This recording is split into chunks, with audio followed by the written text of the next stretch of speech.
Okay, the next thing that we've got to talk about is just kind of the use of our basic skills in the rural area. And so one of the things that we talk about with everything, okay, right, is the IPDE process: identifying, predicting, deciding, and executing. All right. So when you're in a rural setting, in an urban setting, we told you, you're looking 1 to 2 blocks ahead. In a rural setting, you don't have necessarily the blocks. You might be driving down a road for miles without intersections or without anything going on. So where are you looking? We've used the phrase aim high, right? You're not looking at the front of your car. You're wanting to look at the horizon. So you want to look kind of 12 to 15 seconds ahead, and that is kind of the range that you should be looking. And that's where you're looking for things that might be potential hazards for you. I always use an example with my students in the car. You want to be looking ahead because it helps you to identify problems. It also helps you to kind of pick a point. Okay, and so kids that I drive with tend to have a tendency of wanting to go side to side, right? And I tell them, like, if you're looking at the front of your car, you don't have any points of reference, and so you're not going to necessarily be able to tell what's going on. But when you're looking at a point out, I grew up on a farm, and so when we used to spray chemicals, we would go and we put flags at the other end of the field. This is before the fancy GPS systems that we have today. We'd go and put a flag at the end of the field, and so we'd steer and we'd look right at that flag, and we'd be able to drive straight to it, or at least that was the hope, right? And so that's what you're doing, is you're not looking at the front of your car. You're not looking like right ahead of your car. You're aiming high. You're looking 12 to 15 seconds ahead. And then you're able to adjust, and you're able to see what's going on around us. Okay. There's some things on 2-lane roads that you've got to be aware of, that you've got to make sure you're paying attention to, right? These are potential hazards. Okay. These are curves. Okay. A lot of times we'll have collisions and curves, because what happens is they're driving around the curve, and they don't judge it well enough. They don't slow down, and so they end up either going off the road, okay, or crossing into the other lane, depending on which way physics takes you, right? The laws of motion take you. I know that there was a family that I know, or my family knew, that lost a son because as he went around a curve, which was marked as a 25-mile-an-hour curve, he went around it at 55 miles an hour, and he ended up skipping off the road and hitting a tree right on the other side. Here in Scotts Hill, I had 2 students that went to school with me when we graduated from high school. They weren't able to go to graduation because on Scotts Hill Loop Road, which speed limit is 45 miles an hour, they had gotten up to 120. And when they got to the point in the road that had a pretty sharp curve, they didn't slow down enough. They'd slowed down from 120 to about 80. And then they plowed into a tree, and one of them in a coma, and one of them broke his legs, and things just weren't good for them, right? And it's all because they didn't slow down around the curve. How do we know where curves are? Well, one, if you're scanning ahead, you should be able to kind of tell that there is a curve, but you're also looking for warning signs. Typically, they're going to put a hazard sign. They're going to put a warning sign up that lets you know that a curve is coming. They might be 250 to 700 feet from the curve. They're going to have, a lot of times, they're going to have a speed limit sign underneath it, so you know, hey, there's a curve coming up, and it's got a 25-mile-an-hour suggested speed. Okay, and here's the thing that I'll tell you is pay attention to those. And sometimes you might go through a curve and you might say, man, this isn't that bad. I don't know why they had me slow down to 25. Right? And then other times, if you don't slow down, you're going to go, man, I wish I had. Right? Each vehicle is going to take curves slightly differently. Right? I drive a Mustang. My Mustang takes a curve a lot differently than my F-150 does. My F-150 takes things a lot differently than a school bus does. Okay, and so you got to know your vehicle, know how you handle your vehicle, and sometimes as you get through these situations, you get comfortable enough, and maybe you are able to go a little bit faster than the suggested speed for the curve. But definitely the first time you drive through areas, make sure that you're paying attention to those warning signs, right? As you approach a curve, there's some things that you need to do. Okay, you need to check your rear zone, see what's going on behind you. Okay, look at the other lane of traffic, see what's coming at you. Okay, Look to your right to see if something were to happen, do you have an out? Do you have a place to go? And a lot of cases in rural settings, like you don't really have much space to go off the road, right?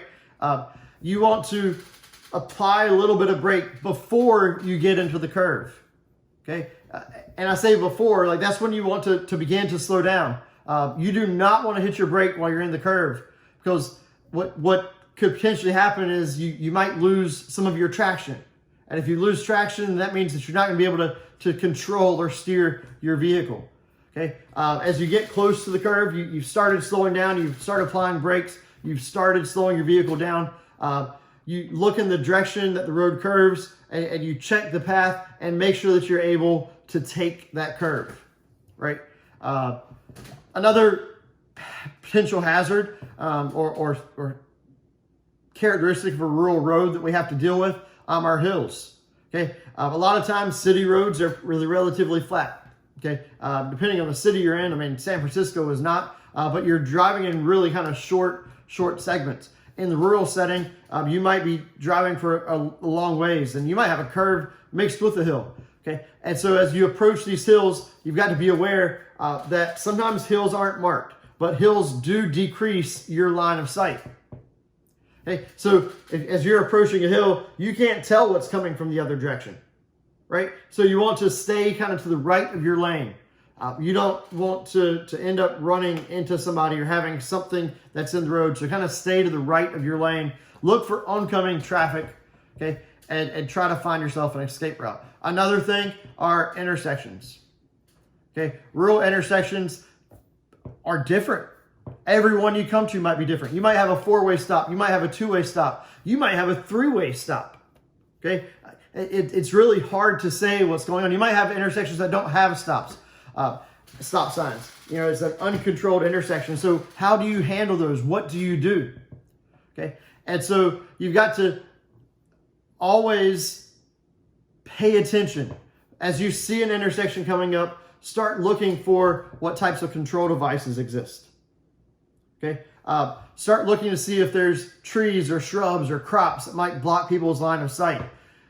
Start looking to see if there's other traffic in it so you can best judge how to safely manage that situation. All right, driveways. You got to treat driveways like intersections because they are.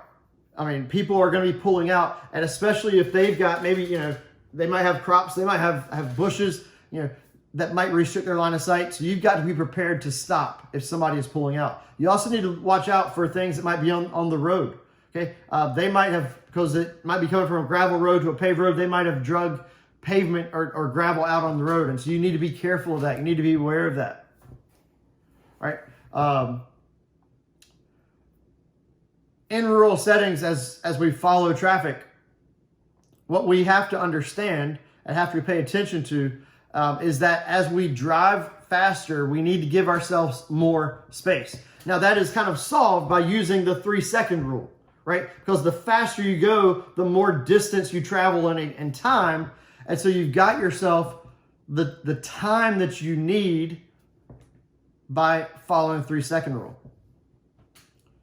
Sometimes, though, the 3-second rule isn't enough. Right? Sometimes you need to give yourself a little bit more space.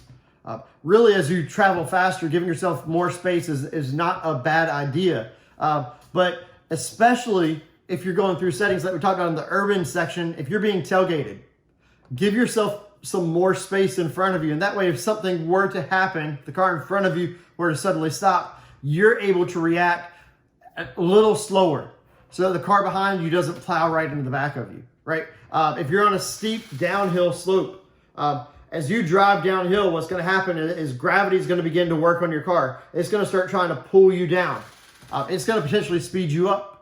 And so you want to make sure that you're giving yourself enough space. Your brakes might even heat up, depending on the situation. If you're trying to slow yourself down, your brakes heat up, they may fail. And so you want to make sure that you've got the space that you need in front of you. If you're following special vehicles, if you're following a motorcycle in any setting, guys, give yourself more space. All right. There's one thing that a motorcycle doesn't have that everybody else does, and that's a box around them to protect them, right? If a motorcyclist ends up falling off their bike, if their bike crashes, if something were to happen, they were to swerve, they ended up in the road in front of you, like you hit them. You don't hit the car, right? You hit the person. And so please be careful with motorcyclists. That's something that's very close to my heart. I lost a friend in a motorcycle accident. Okay, make sure you're paying attention to motorcyclists. They're a little bit harder to spot. They're smaller, right? But give yourself space. Please do not hit them. They do not stand a chance against your car. All right. If you're following a trailer that's loaded, a large vehicle, if the road's wet, if the road's icy, if there's snow on the road, like all of those are settings and times where you need to increase your following distance. Okay. Sometimes you're going to run into what we call multi-lane roads. Okay. And so these are rural roads that have more than 2 lanes. Okay. They have 2 lanes traveling in both directions. A lot of times is what you see. 421 is one here in Pender County that does that. Unlike interstates or expressways, these rural multi-lane roads have intersections. They have stop signs. They've got traffic that crosses them. They don't have exit ramps and overpasses and things like that. And so you've got to be careful as you approach these intersections on these multi-lane roads, or if you're from a 2-lane road, approaching a multi-lane road as you try to cross it. Okay. So if you're on a multi-lane road that has a center line, okay, that means that you've got 2 lanes of two directions of traffic, and there's only lines separating you in the middle. Do not cross the yellow lines. Okay.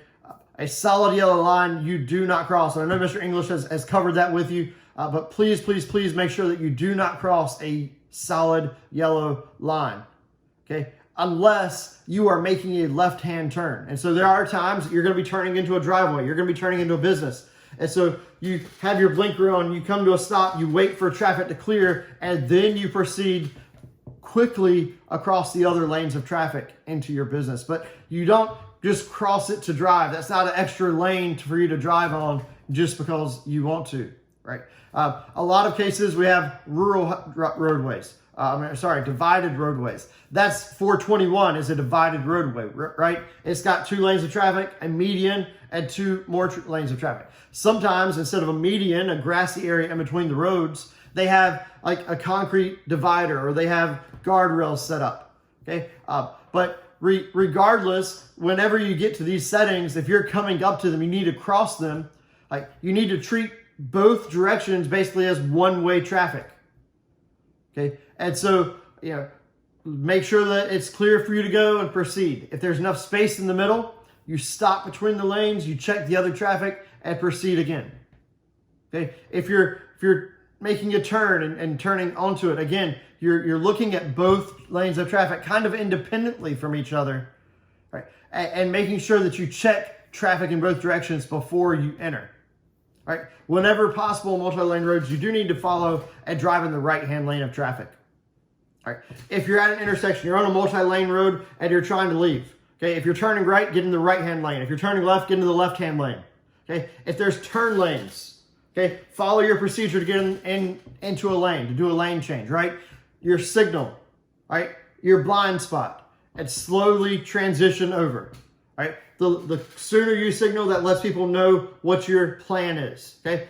And that helps you to avoid conflicts, right? If you're turning left, always make sure, this is something that you may not think about, but you want to make sure that as you're sitting in the turn lane or you're preparing to turn, if you don't have a turn lane, you keep your wheels turned straight, right? Because if somebody were to come up behind you and run into the back of you, which hopefully doesn't happen because as you're sitting there, you should be searching, looking in your mirrors, seeing what traffic happens. But if somebody does run into the back of you, if your wheels are straight, your vehicle is going to proceed straight, right? You're going to get pushed straight ahead. If you have your wheels already turned to the left, you're sitting there, you're kind of sitting there because it's not clear, traffic's not clear. If somebody runs into the back of you, your wheels are turned, your vehicle is going to go to the left, right? And if your vehicle goes to the left, that means you haven't just gotten hit from behind, you've also gotten hit from the side. Okay, and so you want to keep your wheels straight until you actually start your turn. If, as you're searching, you see a car behind you, speed up. Okay, hey, if you can't make your turn, you know what? Not making your turn is better than getting hit. It's better than having the damage that is going to be done to your car. It's better than the potential, injury to your body or potential death if the situation is not right. And so if you see somebody flying up on you, you're like, oh my gosh, you're going to hit me. Okay, accelerate. Try to get out of the situation. All right. If you go to enter a multi-lane road, okay, if you're on the side road, if you're taking your right-hand turn, all right, make sure you look to the left. Okay, make sure you look to the right and to the front to make sure that things are open. And you proceed to the right-hand lane. Okay, you don't go all the way to the left-hand lane. You don't say, "Ooh, here's a spot I can cut all the way across." Like, you go to the right-hand lane. You've got to be careful if the car has its turn signal on. You don't necessarily want to pull out right in front of it, because as soon as that car takes a turn, if it's got a car behind it, it might try to fly by. All right, so just be careful as you're making those right-hand turns. If you're in the left-hand turn, you need to be all the way to the left side of the road, right? Taking a left-hand turn, you need a larger gap. Okay, and so you're sitting there, you're trying to cross. You're gonna have to cross all the way across traffic. Okay, so make sure that it's clear. All right, cross your lanes, check, and cross into the others, going to the far left lane. Okay, and then once you have gotten there, you're gonna accelerate, you're gonna speed up, then you merge back over to the right lane, following the lane change procedure that we've talked about. Okay, if you're on a driveway, it's very similar to entering from a side road, right? Okay, the only difference is that you might not be coming from a paved road, and so you've got to be careful a little bit with your road. If it's gravel and you spin tires, you got to give yourself a little bit more time, and that way you can safely get out into traffic. You got to make sure drivers, whereas they might see a big stop sign at an intersection, they might not know that there's a driveway where you're at, and so make sure that you're paying attention, giving them plenty of time as they proceed.